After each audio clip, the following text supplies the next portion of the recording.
മാലാപ്പറമ്പിൽ പ്രവർത്തിച്ചിരുന്ന അനാശാസ്യ കേന്ദ്രത്തിന്റെ നടത്തിപ്പുമായി ബന്ധപ്പെട്ട് അറസ്റ്റിലായ പോലീസുകാർക്ക് ജാമ്യം ലഭിച്ചു. കൺട്രോൾ റൂമിലെ ഡ്രൈവർമാരായ കെ ഷൈജിത്ത്, കെ സനിത്ത് എന്നിവർക്കാണ് Kozhikode judicial first class magistrate കോടതി ജാമ്യം അനുവദിച്ചത്. കേസിലെ 11, 12 പ്രതികളാണിവർ. താമരശ്ശേരി കോരങ്ങാട് മൂന്നാംതോടിലെ ഒരു സുഹൃത്തിന്റെ വീട്ടിൽ നിന്ന് ചൊവ്വാഴ്ച പുലർച്ചെയാണ് ഇവരെ പ്രത്യേക അന്വേഷണ സംഘം അറസ്റ്റ് ചെയ്തത്.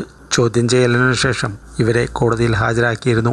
പെൺവാണിഭ റാക്കറ്റുമായുള്ള ബന്ധം വ്യക്തമായ സാഹചര്യത്തിൽ ഇരുവരെയും സർവീസിൽ നിന്ന് നേരത്തെ സസ്പെൻഡ് ചെയ്തിരുന്നു. മാലാപ്പറമ്പിൽ ഒരു അപ്പാർട്ട്മെന്റ് കേന്ദ്രീകരിച്ച് പ്രവർത്തിച്ചിരുന്ന പെൺവാണിഭ കേന്ദ്രം ജൂൺ 6-ാം തീയതിയാണ് നടക്കാവ് പോലീസ് റെയ്ഡ് ചെയ്തത്. നടത്തിപ്പുകാരായ വയനാട് ഇരുളം സ്വദേശി ബിന്ദുവിനെ അടക്കം 9 പേരെയാണ് ഇവിടെ നിന്ന് പോലീസ് അറസ്റ്റ് ചെയ്തത്. പിന്നാലെ നടത്തിയ അന്വേഷണത്തിലാണ് പോലീസുകാർക്കും ഇവരുമായി ബന്ധമുണ്ടെന്ന് മനസ്സിലാക്കിയത്. പിന്നാലെ ഇരുവരെയും കേസിൽ പ്രതി ചേർക്കുകയായിരുന്നു.